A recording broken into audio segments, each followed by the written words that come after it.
Salut les filles, aujourd'hui je vais vous dire c'est le nouveau mascara Upside Down de chez Sephora que j'ai reçu il y a un petit moment de ça et que j'ai donc bien pu essayer de tester. Je pense que tout est dans la formulation de la phrase, essayez de le tester. Vaut le coup ou pas? Le principe de ce mascara c'est que c'est une double brosse et selon Sephora c'est un mascara 3 en 1. Vous pouvez avoir soit du volume, soit de la courbe et de la longueur, soit passer directement sur les cils du bas.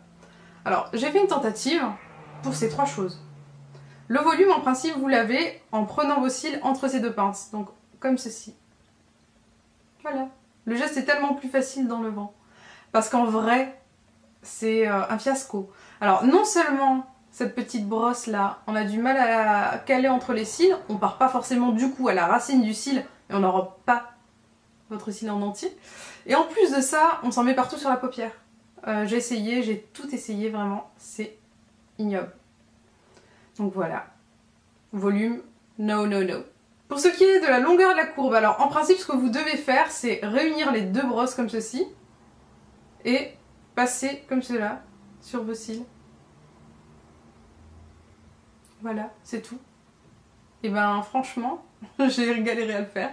J'ai même pas réussi à tenir en fait les deux trucs en même temps, c'est-à-dire à garder l'effet pince fermé et en même temps à me concentrer sur le mouvement de zigzag. Du coup c'est un double embout vraiment très bizarre au niveau de la prise en main, pas forcément agréable d'ailleurs et quoi que j'essaie de faire ça ne marche pas, ça marche pas.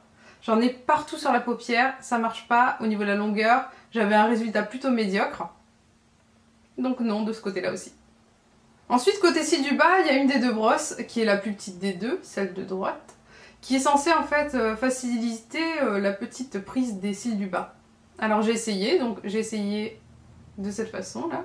Ça n'a pas marché non plus, j'en ai mis partout sur mes cheveux, sur mon nez, ça n'a pas marché. Alors ce que j'ai essayé de faire c'est de prendre un mascara que j'aime pas.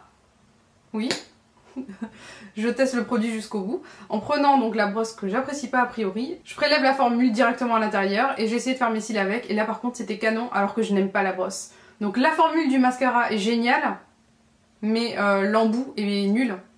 Et justement c'est le gros problème dans la mesure où c'est l'embout qui est censé faire le produit. Puisque c'est le principe, c'est upside down. Avec cette petite pince vous faites l'upside down et boy you turn me. Et au final ça n'a pas marché. Et c'est bien dommage parce qu'en fait ça coûte 20 €. Et 20 € pour ça c'est vraiment gadget, gogo gadget au rien. Donc au final ça vaut pas le coup.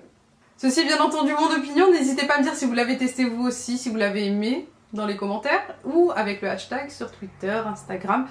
En tout cas j'espère que cette petite revue vous aura aidé, je vous fais des gros bisous et je vous dis à très vite. Ciao ciao.